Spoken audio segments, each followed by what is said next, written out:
நம்மை நல்வழிப்படுத்த வந்த நபிகள் நாயகம் ஸல்லல்லாஹு அலைஹி வஸல்லம் அவர்களின் மீதும் நோன்பு நோற்றவர்களாக அல்லாஹ்வின் அருளை எதிர்பார்த்து இங்கே அமர்ந்திருக்கும் நம் அனைவரும் மீதும் என்றென்றும் உண்டாகட்டுமாக.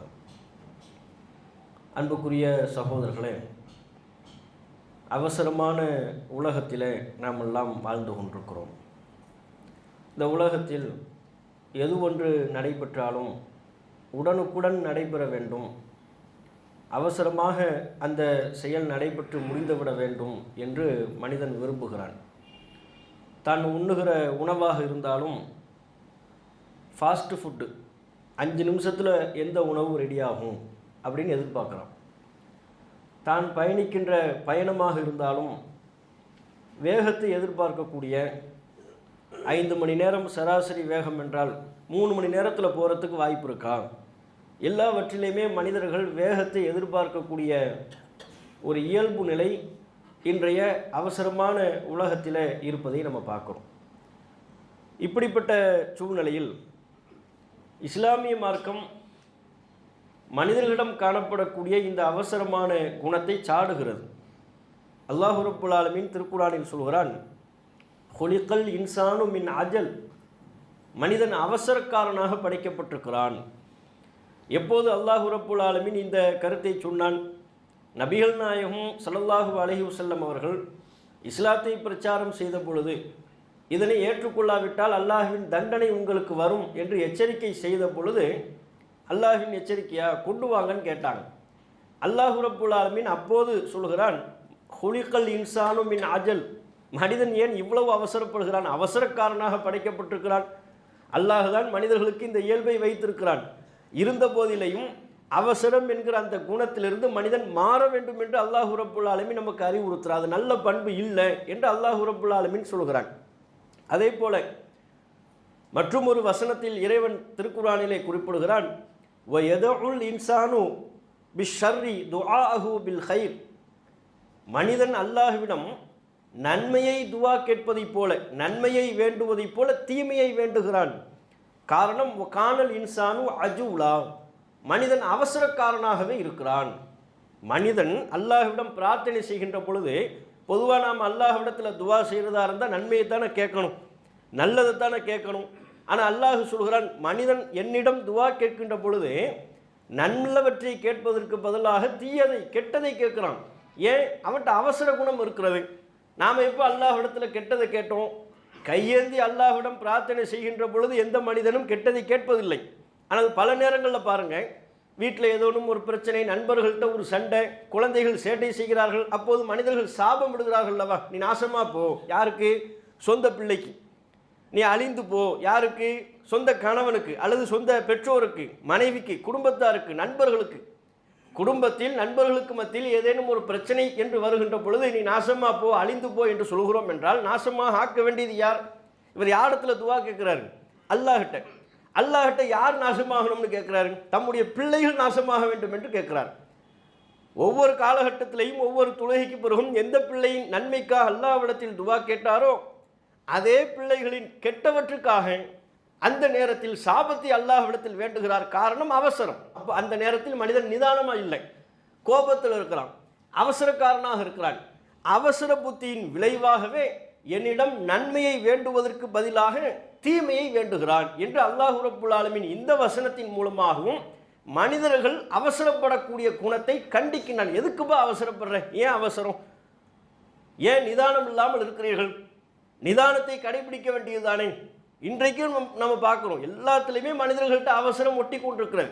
ஒரு சாலையில் வாகனத்தில் போகிறோம், சிக்னலில் நிற்பாரு, இன்னும் க்ரீன் சிக்னலே வந்திருக்காது, எல்லோ தான் வந்திருக்கும், அதுக்குள்ளே அடிப்பாங்க பாருங்கள் ஹார்ன். எல்லாருமே ஹார்ன் அடித்து என்னமோ சீக்கிரமாக வீட்டுக்கு போய் அல்லது வேறு ஏதோ சமூகத்திற்கு பலனளிக்கக்கூடிய ஒரு காரியத்தை செய்ய முடிப்பதைப் போல அவ்வளோ வேகம், அவ்வளோ வாகனம் என்று எடுத்துக்கொண்டால் கூட சிக்னலில் நிற்கிறதுக்கு பொறுமை இல்லை.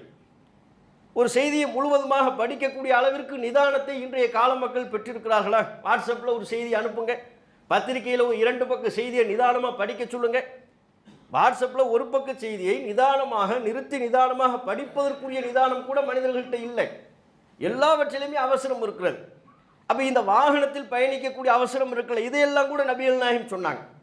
அல்லாஹ்வின் தூதர் அவர்கள் தம்முடைய இறுதி ஹஜ்ஜின் போது அரஃபா பெருவழியிலிருந்து புறப்படுகிறார்கள். புறப்பட்டு செல்கின்ற பொழுது பின்னால் பார்த்தா பயங்கரமான சப்தம். என்ன சப்தம்? ஒட்டகங்கள் மிரளுகிறது. சஹாபாக்கள்லாம் தம்முடைய ஒட்டகத்தை அதட்டுகிறார்கள், மிரட்டுகிறார்கள். இல்லை வேக வேகமாக கிளப்புவாங்கல்ல, ஒட்டகம் உட்கார்ந்துருக்கிற ஒட்டகத்தை கிளப்புறதுனா சும்மாவா? அப்போ ஒரே சத்தமாக இருக்குது. இல்லை வேகமாக ரசூலுல்லாஹ் கிளம்பிட்டாங்க, நம்மளும் கிளம்பணும், அவசரம். அவசரத்தில் ஒட்டகத்தை அதட்டுறாங்க, ஒட்டகத்தை மிரட்டுறாங்க, ஒரே சத்தமாக இருக்குது. ஒட்டகம் ஒரு பக்கம் சத்தம் போடுது, சஹாபாக்கள் ஒரு பக்கம் சத்தம். திரும்பி பார்த்தாங்க, சஹாபாக்கள்கிட்ட சொன்னாங்க, அலைக்கும் பி சக்கீனா, மக்களே, யா அய்யுஹன் நாஸ், மக்களே, அலைக்கும் பி சக்கீனா, அமைதியாக இருங்க, நிதானமாக இருங்க. எதுக்கு அவசரம்? இன்னல் பிர்ர, நன்மை என்பது லைசபில் ஈலா, அவசரத்தில் இல்லை. எதுக்கு இப்போ நீங்கள் அவசரப்படுறீங்க? நிதானமாக கிளம்புவோம், நிதானமாக போவோம். நன்மை என்பது அவசரப்படுதலில் இல்லை, நிதானத்தில் தான் நன்மை இருக்கு என்கிற கருத்தை நபிகள் நாயகம் ஸல்லல்லாஹு அலைஹி வஸல்லம் அவர்கள் சொல்கிறார்கள்ங்கிறத பார்க்கணும். ஒரு தூதுக்குழுவினர் நபிகள் நாயகத்தை சந்திக்க வந்தார்கள். அப்துல் கைஸ் என்பவருடைய தூதுக்குழுவினர் சந்திக்க வருகின்ற பொழுது அதில் அஷஜ் என்கிற ஒரு நபித்தோழர், அவர் மாத்திரம் நபிகள் நாயகம் ஸல்லல்லாஹு அலைஹி வஸல்லம் அவர்களின் கண்களுக்கு தனித்து தெரிகிறார். அஷஜ் என்கிற நபித்தோழர் மாத்திரம் தனித்து தெரிவதற்கு என்ன காரணம்? ரசூலுல்லாஹ்வை குறிப்பிடுறாங்க. தூதுக்குழுவினர் வந்தாங்க, சந்திச்சுட்டாங்க. சந்திச்சு முடிச்சு புறப்படும் பொழுது அஷஜ் என்கிற அந்த நபித்தோழரை பார்த்து நபிகள் நாயகம் சொன்னார்கள், அஷஜ்ஜே, இன்ன ஃபீக ஹஸ்லத்தைன், உம்மிடம் 2 குணங்கள் இருக்கிறது. யுஹிப்புஹும் அல்லாஹு, அந்த 2 குணங்களையும் அல்லாஹ் விரும்புகிறான். அஷஜ் என்கிற அந்த நபித்தோழரிடம் விசேஷமான 2 குணங்கள் இருப்பதாகவும் அந்த 2 குணங்களை அல்லாஹ் விரும்புவதாகவும் நபிகள் நாயகம் ஸல்லல்லாஹு அலைஹி வஸல்லம் அவங்க சொல்றாங்க. அந்த 2 குணங்கள் என்ன? அல் ஹில்மு வல் அனாத்து, சகிப்புத்தன்மையும் நிதானமும் உம்மிடம் இருக்கின்றது. ஏன் மற்றவங்களையும் பார்க்குறாங்க. தூதுக்குழுவினர் பொதுவாக ரசூலுல்லாஹ்வை சந்திக்க வரும் பொழுது மற்ற மக்கள்கிட்ட அவசரப்படுறதை பார்த்துருப்பாங்க. எல்லாம் ஒரு மாதிரி அவசரப்பட்டு வர்றாங்க. அஷஜ் அவர் தனியாக தெரிகிறாரு. நிதானமுள்ள மனிதர் எப்போதும் கூட்டத்தில் தனித்து தெரிவார். நிதானமுள்ள மனிதர் எப்போதும் சிறப்புடன் விளங்குவார். ஆகவே நபிகள் நாயகம் ஸல்லல்லாஹு அலைஹி வஸல்லம் அவர்களின் கண்களுக்கு அஷஜ் என்கிற அந்த நபித்தோழர் மாத்திரம் தனித்து சிறப்புடன் தெரிகிறார். அவரிடம் காணப்பட்ட நிதானம் தான் அதற்கு காரணம் என்பதை ரசூலுல்லாஹ் குறிப்பிடுறாங்க. உங்ககிட்ட நிதானம் இருக்கு, எதையுமே பொறுமையாக செய்யக்கூடிய பக்குவம் இருக்கு, சகிப்புத்தன்மை இருக்கு. அல்லாஹ் இந்த பண்பை விரும்புகிறான். இறைவனால் விரும்பப்படுகிற பண்பு. அவசரம் என்பது இறைவனால் விரும்பப்படுகிற பண்பல்ல, நிதானம் தான் அல்லாஹ்வால் விரும்பப்படுகிற பண்பு என்பதை நபிகள் நாயகம் சொல்றாங்க. இப்போ இந்த ரமலான் மாதத்தில் இதை நாம் பேசுவதற்கு என்ன காரணம்? நோன்பு கூட நமக்கு ஒரு வகையில் நிதானத்தை கற்றுத்தருகிறது. நோன்பு இருக்கிறது அல்லவா, இந்த நோன்பின் மூலம் நாம் அடையக்கூடிய நன்மைகள் ஏராளம். இந்த நோன்பின் நோக்கமாக அல்லாஹ் ரப்புல் ஆலமீன் தக்வா என்கிற இறையச்சத்தை பிரதானமானதாக குறிப்பிடுகிறான்.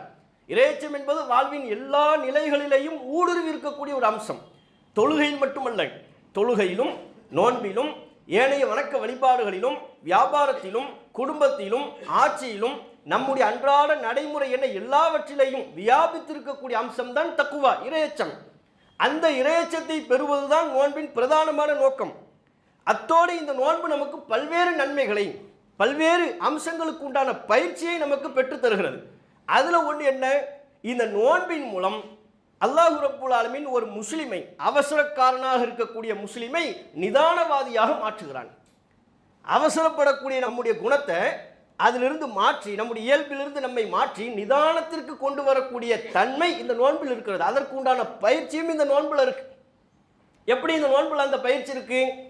நபிகள் நாயகம் ஸல்லல்லாஹு அலைஹி வஸல்லம் அவங்க சொல்றாங்க, அஸ்ஸியாமு ஜுன்னத்துன், நோன்பு என்பது கேடயம்.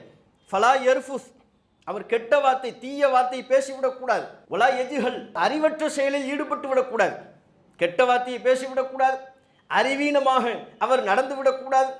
அதை தொடர்ந்து நபிகள் நாயகம் குறிப்பிடுகிறார்கள், வ இனிம்ருஉன் காத்தலஹு அவ் ஷாத்தமஹு, ஏதேனும் ஒரு மனிதர் அவரோடு சண்டையிட்டால், சண்டைக்கு வந்தால், அவ் ஷாத்தமஹு அல்லது திட்டினால், நோன்பு வச்சுக்கிட்டு இருக்கிறோம். ரசூலுல்லாஹ் என்ன சொல்றாங்க? நோன்புங்கிறதே கேடயம்.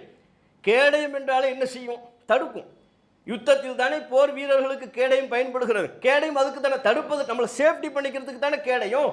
ரசூலுல்லாஹ் சொல்றாங்க, நோன்பு ஒரு கேடயம். எப்படி கேடயம்? இது கேடயமாக விளங்குவதால் நீ கெட்ட வார்த்தைகளை பேசிவிடக்கூடாது, அறிவீனமாக முட்டாள்தனமாக நடந்து கொள்ளக்கூடாது. அத்தோடு உம்மிடம் யாரும் சண்டைக்கு வந்தால், அவ் சாத்தமகு, சண்டைக்கு வரணுங்கிற அவசியம் இல்லை, திட்டிவிட்டால், உன்னை திட்டுறார், நம்மளை கோவப்படுத்துற மாதிரி திட்டுறார், திட்டிவிட்டால் நபிகள் நாயகம் சொல்றாங்க, ஃபல் யக்குல் இன்னி சாயிமுன், நான் நோன்பாளி என்று அவர் சொல்லட்டும். பாருங்க, சண்டைக்கு வந்தால் என்ன சொல்லணுமா நம்ம? நான் நோன்பாளி. அப்படின்னா என்ன? அவன் உன்னை திட்டுவாங்க, உன்னை சண்டைக்கு கூப்பிடுவாங்க, நீ வேட்டியை மடித்து கட்டிக்கிட்டு கீழே இறங்கிறாத. நிதானமாக இரு, பக்குவமாக இரு. அவன் சொல்லக்கூடிய பயன்படுத்தக்கூடிய வார்த்தைகளுக்கு நீ கோபப்பட்டு விடாதே, அதற்கெல்லாம் எதிர்வினை ஆட்சி கொண்டு இருக்காது. நிதானத்தை கடைப்பிடி. நீ சொல்ல வேண்டிய வார்த்தை, அந்த நேரத்தில் நீ சொல்ல வேண்டிய வார்த்தை இன்னி சாயிமுன், நான் நோன்பாளி. நோன்பாளின்னு சொல்லி ஒதுங்கிரு. எப்பேற்பட்ட நிதானத்தை நபிகள் நாயகம் ஸல்லல்லாஹு அலைஹி வஸல்லம் அவங்க கட்டுத்தராங்க. நம்மளும் சொல்லுவோம், நம்மளும் சொல்லுவோம். எப்படி சொல்லுவோம்? ஒரு லுகருக்கு ஒருத்தர் வம்புக்கு இழுக்கிறாரு, சண்டைக்கு இழுக்கிறாருன்னா, இப்போ நான் நோன்பாளி, நீ நோம்பு திறந்துட்டு வா, எதுவாக இருந்தாலும் அப்போ பேசிக்குவோம். எப்போ? 7 மணிக்கு மேலே. எங்கப்பா 7 மணிக்கு இந்த ஏரியாவுக்கு வந்துரு. அப்போலாம் நான் நோம்பு இருக்க மாட்டேன், நோம்பு திறந்து தான் இருப்பேன். என்ன பேசணுமோ அப்போ பேசிக்கணும். உனக்கு தான் பேச தெரியும்னு நினைக்கிறியா?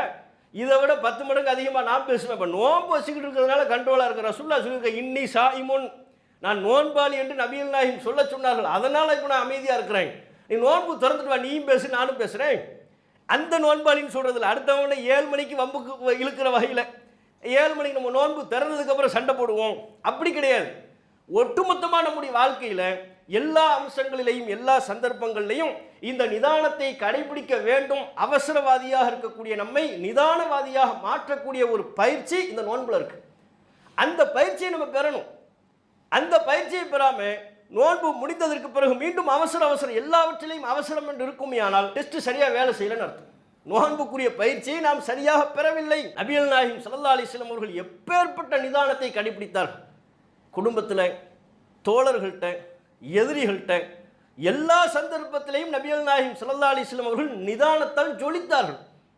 அவர்களுடைய ஒட்டுமொத்த வாழ்விலும் ஒரு புத்திசாலித்தனம் இருப்பதைப் போல, இறையச்சம் மேலோங்கி நிற்பதைப் போல நிதானமும் நபிகள் நாயகம் ஸல்லல்லாஹு அலைஹி வஸல்லம் அவர்களின் வாழ்வின் வரலாற்றின் பக்கங்களில் அதிகமாக ஜொலிப்பதை நீங்கள் பார்க்க முடியும்.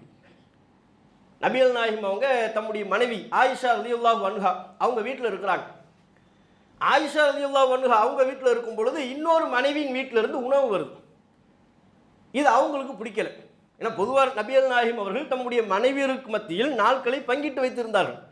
அப்போ எந்த மனைவியரின் வீட்டில் இருக்கிறாங்களோ நாம தான் கவனிக்கணும் அப்படின்னு அவங்களுக்கு ஒரு எண்ணம். நம்ம தானே கவனிக்கணும். அப்போ ஆயிஷா ரலியல்லாஹு அன்ஹா அவங்க வீட்டில் இருக்கும்போது இன்னொரு மனைவியின் வீட்டிலேருந்து சாப்பாடு வருதா, ஒரு பணியாளர் கொண்டு வர்றாரு. ஆயிஷா அவங்களுக்கு கோவம், நம்ம கொடுக்க மாட்டோமா, எதுக்கு நம்ம வீட்டில் இருக்கும்போது மற்றவங்கள ஏன் சாப்பாடு கொடுத்துட்றாங்க? டக்குன்னு அந்த பணியாளர் கையை தட்டிடுறாங்க. சாப்பாடு கொண்டு வந்த கையில் தட்டு இருக்கு, தட்டில் உணவு இருக்கு. ஆயிஷா ரலியல்லாஹு அன்ஹா அவர்கள் பணியாளரின் கையை தட்டி விடவே தட்டு கீழே விழுந்து உணவு சிந்தி விட்டது, தட்டு உடைந்து விட்டது. ரசூலுல்லாஹ் பார்க்குறாங்க. இப்போ இதுவே நம்மளாக இருந்தது தான் என்ன ஆகும்? நீங்கள் வீட்டில் இருக்கும்போது திடீர்னு பணியாளருக்கு முன்னால் நீங்கள் அவமரியாதை செய்வதை போல் உணர்ந்தால் அதான அர்த்தம்.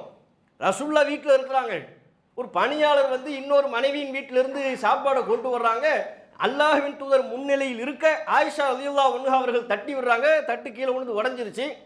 நம்ம வீடாக இருந்தால் அவ்வளோதான், வேட்டியை மடித்து கட்டிக்கிட்டு சண்டையில் இறங்கிடுவோம், வீடே ரணகலமாக ஆயிடும். அங்கே ஒரு தட்டு உடைஞ்சாலே இவர் 9 தட்டு உடைப்பார். நீ மட்டும் தான் உடைப்பியா? நான் காசு கொடுத்து வாங்கினது, நானும் உடைக்கிறேன் பாரு பதிலுக்குன்னு உடைச்சி, அதுக்கப்புறம் பார்த்தா எல்லாம் உடைச்சதுக்குள்ள 2 பேரும் சேர்ந்து அள்ளிக்கிட்டு இருப்பாங்க. அந்த மாதிரி ஆயிடும். நபிகள் நாயகம் ஸல்லல்லாஹு அலைஹி வஸல்லம் அவங்க சிரித்து கொண்டே பணியாளருக்கு சொன்னார்கள், காரத்து உம்முக்கும், உங்கள் அம்மாவுக்கு ரோசம் வந்துருச்சு. யாருக்கு? ஆயிஷா ரலியல்லாஹு அன்ஹா அவங்கள பார்த்து சொல்கிறாங்க. அவங்க மூமின்கள் எல்லோருக்கும் தாய் தானே, எல்லா மூமின்களுக்கும் ஆயிஷா ரலியல்லாஹு அன்ஹா அவர்கள் தாய் அல்லவா? நபிகள் நாயகம் சொன்னார்கள், காரத்து உம்முக்கும், உங்கள் அம்மாவுக்கு ரோசம் வந்துருச்சு. இல்லை, அவங்க வீட்டில் இருக்குது, இது கோவப்பட்டு செய்யலை, ரோசத்தில் செய்கிறாங்க, அவங்க தான் சாப்பாடு கொடுப்பாங்களாம், வேறு யாரும் தரக்கூடாதான். அந்த கருத்தை வெளிப்படுத்துகிற விதமாக ரசூலுல்லாஹ் சொல்கிறாங்க, காரத்து உம்முக்கும், உங்கள் அம்மாவுக்கு ரோசம் வந்துருச்சு அப்படின்னு கீழே குனிஞ்சு சாப்பாடை எடுக்கிறாங்க. உணவு தட்டை வீட்டுக்குள்ளே வச்சுட்டு சரியான நல்ல தட்டை வீட்டில் இருந்து எடுத்து, ஆயிஷா அவங்க வீட்டில், அவங்க தானே உடைச்சாங்க, அவங்க வீட்டில் இருந்து நல்ல தட்டை எடுத்து இதை அவங்ககிட்ட கொடுத்து விடுங்க என்று நபிகள் நாயகம் ஸல்லல்லாஹு அலைஹி வஸல்லம் அவர்கள் அனுப்பி வைத்தார்கள்ங்கிற செய்தியை பார்க்குறோம். அப்போ பாருங்கள், ஒரு வீட்டில் குடும்பத்தில் கணவன் மனைவிக்கு மத்தியில் இப்படியான ஒரு நிதானத்தை இழக்கக்கூடிய ஒரு அம்சம் ஏதேனும் ஒரு தரப்பில் வரலாம். ஒருவர் நிதானத்தை இழக்கும் பொழுது இன்னொருவரும் சேர்ந்து நிதானத்தை இழப்பார்களே, ஆனால் அது பிரச்சனையாக மாறிடும், பெரிய சண்டையாக மாறிவிடும். அல்லாஹ்வின் தூதர் இந்த நேரத்தில் ஒரு இறை தூதராக ஒட்டுமொத்த மூமின்களுக்கும் ஒரு பாடத்தை சொல்லித் தருகிறார்கள். என்ன? நிதானத்தை கடைபிடிங்க. குடும்பத்தில் ஒருத்தர் கோவப்படுறாங்களா, ஒருத்தவங்க வார்த்தைகளை விடுறாங்களா, நம்ம முன்கூட்டியே ஜட்ஜ்மெண்ட் பண்ணிடக்கூடாது. எல்லாம் நீங்கள் எப்படி தான் நீங்கள் இப்படி தான் செய்வீங்க, இப்படி தான் நீங்கள் சொல்வீங்க, உங்கள் வகைராவே இப்படித்தான்ட்டு இவர். அங்கே ஏதாவது ஒரு சின்ன பிரச்சனை வச்சுன்னு வைங்க, மனைவி மட்டும் சொல்ல மாட்டார், உங்கள் வகைராவே. அவங்க வகைரா என்னவா? தலைமுறையா 3 தலைமுறையா உங்கள் குடும்பத்தில் உள்ள எல்லாரும், உங்கள் அப்பா உங்கள் அம்மா எல்லாருமே இப்படித்தான் அப்படின்னா உடனே ஏகத்துக்கும் சண்டை முற்றி போய் அந்த சிறு அவசரம் அவர்கள் இருவர்களுக்குமான அன்பில் மிகப்பெரிய விரிசலை உண்டாக்கிவிடும். அதுக்கு இடம் கொடுத்துடாதீங்கிறாங்க ரசூலுல்லாஹ். அதுக்கு இடச்சு அந்த பிரச்சனை எவ்வளவு அற்புதமான முறையில் நிதானத்தோடு கையாளுறாங்க. இதுதான் நபிகள் நாயகம் ஸல்லல்லாஹு அலைஹி வஸல்லம் அவர்களுடைய குணமாக இருந்தது என்பதை பார்க்கணும். அதே ஆயிஷா ரலியல்லாஹு அன்ஹா அவர்கள் முன்னிலையில் தான் யூதர்கள் வந்தாங்க, ரசூலுல்லாஹ்வை திட்டினாங்க. சலாம் சொல்வதை போலவே அஸ்ஸலாமு அலைக்கும் நாங்க அந்த லாமை கட் பண்ணிட்டு அஸ்ஸலாமு அலைக்கும் அப்படின்னா என்ன? உங்களுக்கு மரணம் உண்டாகட்டும், உங்களுக்கு அமைதி உண்டாகட்டும் என்று சொல்வதற்கு பதிலாக கிண்டல் பண்ணுறது, கேலி செய்வது. உங்களுக்கு மரணம் உண்டாகட்டும் என்றார்கள். ஆயிஷா ரலியல்லாஹு அன்ஹா அவர்கள் கோபப்பட்டு கொண்டு அலைக்கும் லானத்து அலைக்கும் சாம் வல்லானத்து, மரணம் சாபம் எல்லாமே உங்களுக்கு தான், கூடுதல் 2-3 வார்த்தை. ஆயிஷா அவர்கள் திருப்பி தனக்கு முன்னால தன் கணவரை சபிப்பதை ஆயிஷா அவர்கள் ஏற்றுக்கொள்வார்களா? கூடுதலாக திட்டுறாங்க. நபிகள் நாயகம் சொன்னாங்க, ஆயிஷா மென்மையா இருக்கு, பொறுமையா இருக்கு, ஏன் அவசரப்படுறீங்க? நான் தான் சொல்லிட்டல, அலைக்கும் உஸ்ஸாம், அவன் என்ன சொன்னாலும் அதையே நான் திருப்பி சொல்லிவிட்டேன் அல்லவா. அவன் சொன்னது அஸ்ஸாமு அலைக்கும், உங்களுக்கு மரணம் உண்டாகட்டும். நபிகள் நாயகம் சொன்னாங்க, அலைக்கும், நீ என்ன சொல்றிய அது உனக்கு சேம் டு யூ. ஒரு வார்த்தை பக்கம் பக்கமாக ஒருத்தன் திட்டுறான், 25 பக்கம் மெசேஜ் அடித்து நம்மளை அனுப்பி வைக்கிறான், திட்டுறான். நம்ம ஒரு வார்த்தை சேம் டு யூன்னு போட்டோம்னா முடிஞ்சு போச்சு.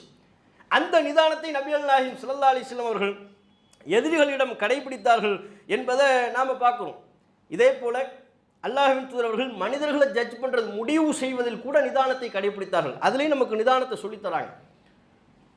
ஹாத்திப் இப்னு அபி பல்தா என்கிற ஒரு நபித்தோழர், நபிகள் நாயகம் மக்கா வெற்றி கொள்ளப்படக்கூடிய அந்த நிகழ்வு நடைபெறுவதற்கு முன்பு மதீனாவில் இருந்து கொண்டு ஹாத்திப் இப்னு அபி பல்தா என்கிற அந்த சஹாபி நபிகள் நாயகம் ஸல்லல்லாஹு அலைஹி வஸல்லம் அவர்களின் நடவடிக்கைகளை ஒரு கடிதமாக எழுதி இணை வைப்பாளர்களுக்கு அனுப்பி வைக்கிறார்.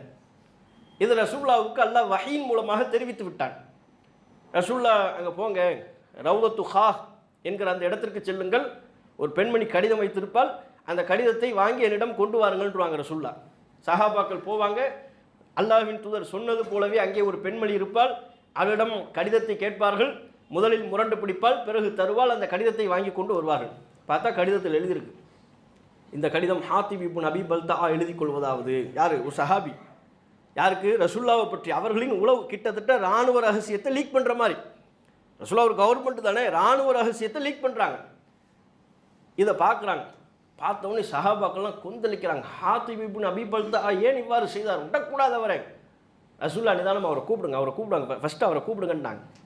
வந்தாங்க. மா ஹாதா யா ஹாத்திப், ஹாத்திப் அவர்களே, என்ன இது? என்ன உங்கள் பேரில் ஒரு கடிதம் போகுது, நீங்கள் தான் எழுதுனீங்களா, என்ன விஷயம் அப்படின்னு கேட்குறாங்க.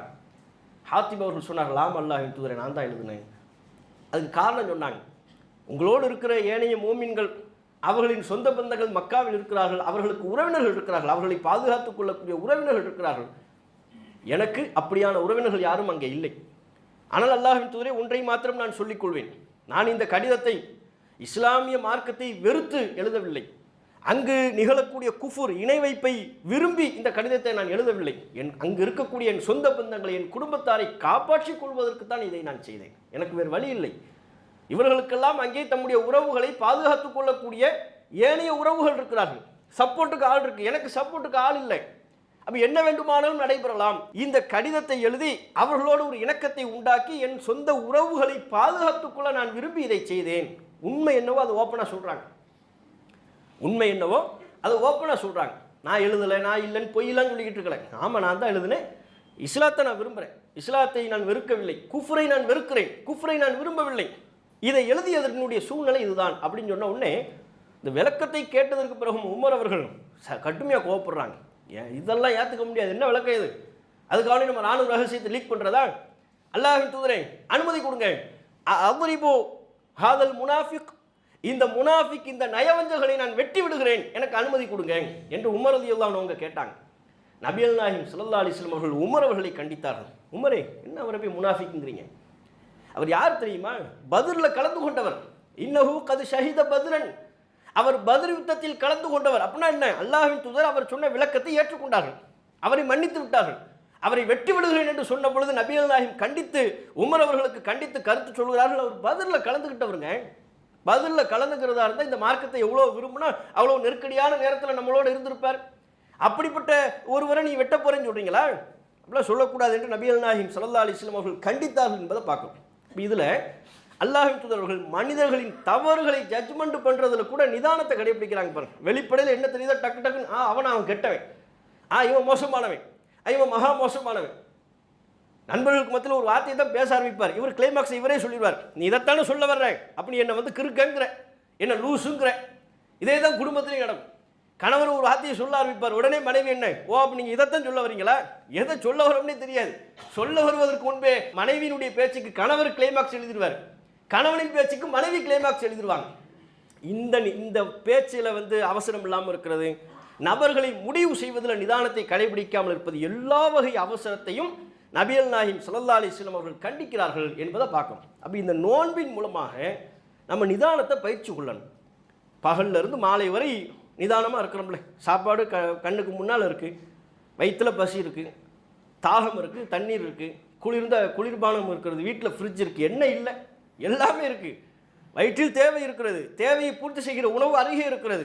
நிதானமாக இருக்கிறோம், பக்குவமாக இருக்கிறோம். அந்த நிதான பயிற்சி தான் நோன்பின் நமக்கு வழங்கப்படுகிறது. ஆனால் பாருங்கள், நிதானத்தை பயிற்சி தர வந்த இந்த நோன்பின் போது கூட மனிதர்கள் அவசரம் காட்டக்கூடிய அம்சத்தை நம்ம பார்க்கணும்.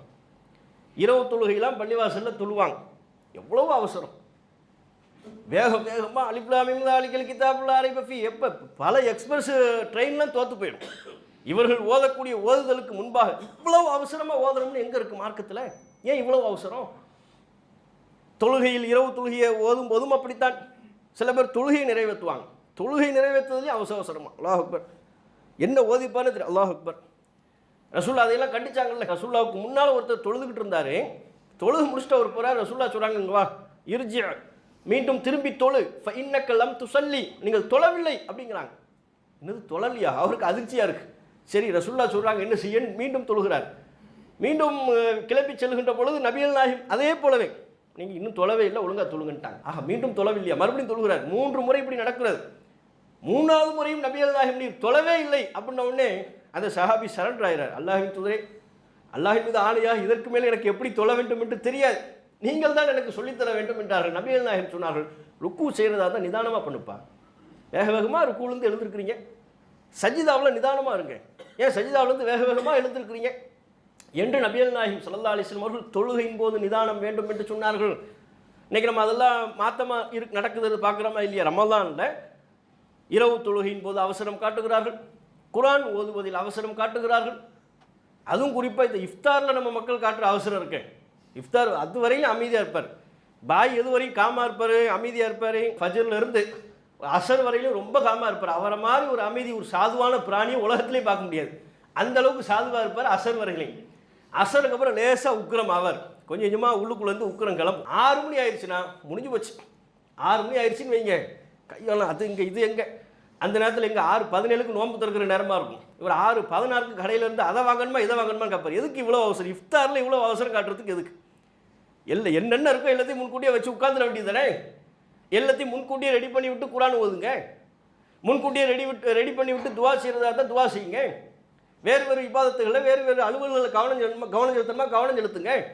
அதை விட்டு அவசரம் காட்டுற இஃப்தாரில் நோன்பு திறக்கிறதுல எதுக்கு அவ்வளோ அவசரம்? படப்படப்பா அதை இதை அங்கே வீட்டில் ரெடி பண்ண கூல்ட்ரிங்க்ஸ்லாம் கொட்டி, அதுக்கு முன்னால் வரை இவர் அவசரத்தை பார்த்து வீட்டம்மாவுக்கு அவசரம் வந்துடும். நீங்கள் ஒரு ஓரமாக உட்காருங்க, எல்லாத்தையும் நான் ரெடி பண்ணுறேன். ஒரு வேட்டியை மறிச்சு கட்டிக்கிட்டு போனாலே வீட்டில் தான் பிரச்சனை தான். நான் எதுவும் ஹெல்ப் பண்ணணுமா? அங்கே வராமல், கிச்சனுக்கு வராமல் இருக்கிறது தான் எங்களுக்கு செய்கிற மிகப்பெரிய ஹெல்ப். யாரும் கிச்சனுக்கு வந்துடாதீங்க. இல்லை நாங்கள் அதை ரெடி பண்ண, நீ ஒன்றும் ரெடி பண்ண வேண்டாம், ஓரமாக உட்காந்து நீங்கள் வேடிக்கை மட்டும் பாருங்கன்ட்டு வாங்க. ஏன் எல்லாத்தையும் அதே மாதிரி பெண்களுக்கு தேவையில்லாத அவசரம். இவர் ஃபோன் பண்ணி அதை ரெடி பண்ணியாச்சா, இதை ரெடி பண்ணியாச்சா, இவர் வீட்டில் போய் உட்காந்துட்டாருன்னு வைங்க, 5:30-6 மணிக்கெல்லாம் எல்லாத்தையும் எல்லாரும் வாங்கன்னு முன்னால் உட்கார வச்சுருவோம். எது 5:50க்குலாம் உட்கார வச்சு 20 நிமிஷம் பிள்ளைகள்லாம் வெறிச்சு பார்த்துக்கிட்டு இருக்கும். என்னடா செய்கிறது, இப்போ வேறு வழியே இல்லை, இந்த ரசனாவையும் இந்த கஞ்சியையும் இந்த வடையையும் இந்த ஜூஸையும் பார்த்துக்கிட்டு இருக்கிற தவிர்த்து அவங்க வேறு வேலையே இல்லைன்னு பார்த்துக்கிட்டே இருப்பாங்க. எதுக்கு இவ்வளோ அவசரம்? 6:17 பழைய ஃபோனில் 6:16க்கு ஒரு பாங்கு வந்துடும். பாங்கு சொல்லியாச்சு, அதுலேயும் அவசரம். அது ரெக்கார்டு பழைய ஃபோனு, 1 நிமிஷம் முன்ன பின்ன இருக்குது, இன்னும் பள்ளியாசல் இன்னும் பாங்கு சொல்லலை, இன்னும் டைமே வரல, 6:17 தானே டைமே வரல, அதுக்குள்ளே எதுக்கு அவசரம்? அப்போ பாருங்கள், எந்த நோன்பு நம்முடைய ஒட்டுமொத்த வாழ்க்கையிலும் நிதானத்தை பிரதிபலிப்பதற்குரிய பயிற்சியாக அல்லாஹ் ரப்புல் ஆலமீன் நமக்கு தந்திருக்கிறானோ அந்த நோன்பிலேயே நம்ம அவசரம் காட்டுறோம். அந்த நோன்பு சம்பந்தமான வணக்க வழிபாடுகள் அவசரம் காட்டுறோம். குர்ஆன் ஓதுறதுல அவசரம் காட்டுறோம். அவசரமாக குர்ஆன் ஓதுறாங்க. அவங்க பேசிக்குவாங்க, நீங்கள் எத்தனை தடவை குர்ஆன் ஓதி முடிச்சிட்டீங்க? நான் 2 தடவை முடிச்சிட்டேன், நான் 1 தடவை முடிச்சிட்டேன். நன்மையான காரியம், ஓகே. அந்த குர்ஆனை ஒரு தடவை 2 தடவை ஓதி முடிச்சிட்டிங்களே, என்ன ஓதுனீங்க, என்ன படிச்சிங்க? அதில் குர்ஆன் நமக்கு ஹுதல் லின்னாஸ் அல்லவா, மக்களுக்கெல்லாம் வழிகாட்டி அல்லவா? இந்த வழிகாட்டி நம்முடைய வாழ்க்கையில் என்ன வழிகாட்டுதலை வழங்குகிறது என்பதை தெரிந்து கொள்ளாமல் நான் 2 முறை முடித்து விட்டேன், 3 முறை முடித்து விட்டேன் என்று சொல்வதில் என்ன அர்த்தம்? அரபி எழுத்தை இறைவனின் கலாமை அப்படியே உச்சரிப்பதற்கு நன்மை இருக்கிறது. ஆனால் அதை தாண்டி குர்ஆனில் என்ன இருக்குங்கிறத நிதானமாக நம்ம பார்க்கணும். இப்படி நம்முடைய ஒட்டுமொத்த வாழ்க்கையிலும் நிதானம் என்பது ஒரு முஃமினுடைய அடையாளம். அந்த அடையாளத்தை நமக்கு மீட்டித் தருவதற்குத்தான் அல்லாஹ் ரப்புல் ஆலமீன் இந்த நோன்பினுடைய பல்வேறு நோக்கங்கள் அதை ஒரு நோக்கமாக வைத்திருக்கிறான். அத்தகைய பயிற்சியை இந்த நோன்பின் மூலமாக பெற்று நம்முடைய ஒட்டுமொத்த வாழ்விலும் நிதானத்தை கடைபிடிக்கிற நன்மக்களாக அல்லாஹ் ரப்புல் ஆலமீன் நம் அனைவரையும் ஆக்கி அருள் புரிவானா என்று கேட்டு என்னுடைய முதல் உரையை நிறைவு செய்து கொள்கிறேன்.